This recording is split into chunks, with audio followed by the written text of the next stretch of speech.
Appellate ডিভিশনের জ্যেষ্ঠতার আলোকে প্রধান বিচারপতি নিয়োগ করতে হবে। তিনটা বিষয়ে এজেন্ডা ছিল আলোচনার জন্য। একটা হচ্ছে প্রধান বিচারপতির নিয়োগ, দ্বিতীয় হচ্ছে কেয়ারটেকার সরকার ব্যবস্থা, আর তৃতীয় হচ্ছে জরুরি অবস্থা জারি। কেয়ারটেকার সরকার ব্যবস্থা নিয়ে নতুন অল্টারনেটিভ প্রস্তাব যেটা দিয়েছেন, এটা আগের প্রস্তাব থেকে সরে এসে দিয়েছেন, আগের প্রস্তাবে নাই। তো টেবিলে প্রস্তাবটা আসার কারণে আমরা বাংলাদেশ জামাত ইসলামের পক্ষ থেকে বলেছি যে এই বিষয়টি নিয়ে আলাদা দিনে আলোচনা করা দরকার। হঠাৎ করে যদি এ সমস্ত বিষয় নিয়ে আসা হয় মৌলিক বিষয়ে, তাহলে সেই ক্ষেত্রে প্রত্যেক দলের একটা নিজস্ব সিদ্ধান্ত থাকে। আলোচনা ছাড়া উপস্থিত ক্ষেত্রে এগুলো মৌলিক বিষয়ে সিদ্ধান্ত দেওয়া যায় না, মতামত দেওয়া যায় না। তবে একটা ঐক্যমত হয়েছে যে সংবিধানে কেয়ারটেকার সরকার ব্যবস্থা ফিরে আসবে, প্রত্যাবর্তন করা হবে, এ বিষয়ে আমরা একমত হয়েছি। তবে এটা কাঠামোগত বিষয়টা বা রূপরেখা কি হবে এই বিষয়ে ওনারা আরেকটা মডিফাই করে প্রস্তাব আগামী মিটিংয়ে দেবেন, তখন আমরা সেখানে আমাদের মতামত দেব। দ্বিতীয় হচ্ছে প্রধান বিচারপতির নিয়োগ।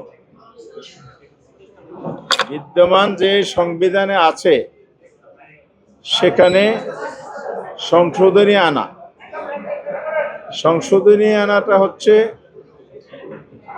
আমাদের সংবিধানের আর্টিকেল 48(3) প্রধানমন্ত্রী রাষ্ট্রের সকল নির্বাহী কার্যক্রমের ক্ষমতার অধিকারী। সেক্ষেত্রে প্রধানমন্ত্রী প্রস্তাবেই রাষ্ট্রপতি নিয়োগ দিয়ে থাকেন। আমরা বলেছি এটা সংশোধন করে অ্যাপিলেট ডিভিশনের জ্যেষ্ঠতার আলোকে প্রধান বিচারপতি নিয়োগ করতে হবে। এটাও নীতিগতভাবে ঐক্যমত হয়েছে। তবে জ্যেষ্ঠতার মধ্যে একজন অথবা দুইজনের মধ্যে থেকে দেবে। আমরা জামায়াতের পক্ষ থেকে বলেছি একজনের মধ্যে দেবে, আরো অনেক দল বলেছে। তো কোনো কোনো দল বা কিছু সংখ্যক দল দুইজনের মধ্য থেকে প্রধান বিচারপতি নিয়োগের প্রস্তাব করা হয়েছে। তৃতীয় যে এজেন্ডাটা ছিল আজকে জরুরি অবস্থা জারি করা। জরুরি অবস্থা জারির ব্যাপারে বিগত মিটিংয়ে যথেষ্ট ব্যাপক বিস্তৃত আলোচনা হয়েছে। আজকে ঐক্যমত কমিশন গত 7 জুলাইয়ের মিটিংয়ের যে আমাদের ঐক্যমত কমিশনে অংশগ্রহণী রাজনৈতিক দলগুলোর যে মতামতটাকে কনসাইজ করে ওনারা দুটো বিষয় এনেছেন। এটা আর্টিকেল 141 ক, এটার অ্যামেন্ডমেন্ট করা, সংশোধন করা। আমরা এটার সাথে একমত হয়েছি। এক্সট্রিম মশার কয়েল প্ল্যান্ট ফাইবার দিয়ে তৈরি, তাই সহজে ভাঙে না, সুগন্ধিযুক্ত ও নিরবিচ্ছিন্নভাবে জ্বলে। ডেঙ্গু, চিকুনগুনিয়া বাহি সহ যে কোনো মশার বিরুদ্ধে দেয় এক্সট্রিম সুরক্ষা। দ্বিতীয় হচ্ছে এখানে জরুরি অবস্থার যে বিধান রাখা হয়েছে এটাকে রাজনৈতিক হাতিয়ার হিসেবে ব্যবহার করা হয়। বিরোধী দলের আন্দোলন নিপীড়ন দমন করার জন্য নানা নিপীড়ন চালানো হয়। এই জায়গাটা যাতে জরুরি অবস্থাকে ব্যবহার করতে না পারে, অপব্যবহার না হয়, সে ব্যাপারে ওনারা প্রস্তাব দিয়েছেন, আমরা একমত হয়েছি। তার মধ্যে কিছুটা আবার অমীমাংসিত অবস্থায় আছে। এখানে মৌলিক অধিকার সংক্রান্ত বিষয়, জরুরি অবস্থা জারি হলে মৌলিক অধিকার স্থগিত হয়ে যায়। কমিশন এবারের প্রস্তাবে এনেছে, তারা দুটো বিষয় বলেছে।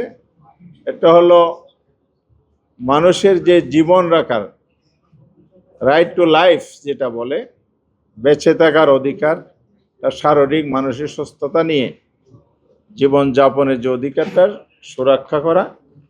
দ্বিতীয় হলো তার সম্মান মর্যাদা রক্ষা করা, নিষ্ঠুর আচরণ এবং কোনো ধরনের অমানবিক শাস্তি তাদেরকে যেন দেয়া না হয়, এটা এনশিওর করা।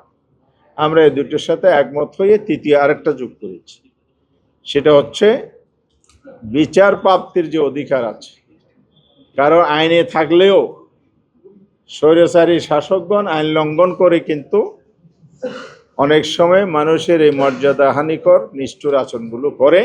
সে সময় যদি আদালতের যাওয়ার প্রয়োজন হয়, সেই সুযোগটা উন্মুক্ত রাখার জন্য আমরা বলেছি। আর এটা জরুরি অবস্থা প্রেসিডেন্ট ঘোষণা করবেন, বিদ্যমান আইনে সংবিধানে সেটা আছে। আমাদের বক্তব্য হচ্ছে এই বিদ্যমান আইনটা একজন ব্যক্তির হাতে এই পাওয়ারটা না দিয়ে এটার জন্য একটা কমিটির জন্য সুপারিশ থাকে। ঐকমত্য কমিশন প্রস্তাব করেছে মন্ত্রী পরিষদের সুপারিশে হবে, বিদ্যমান আইনে প্রধানমন্ত্রীর সুপারিশে হয়।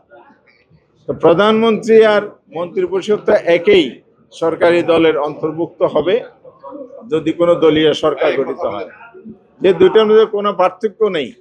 সে কারণে আমরা বলেছি সংসদের প্রথম অধিবেশনেই একটা সংসদীয় কমিটি গঠন হবে, সেই কমিটির সুপারিশ ক্রমেই রাষ্ট্রপতি জরুরি অবস্থা ঘোষণা করবেন যদি প্রয়োজন দেখা দেয়। কোন কোন ক্ষেত্রে হবে?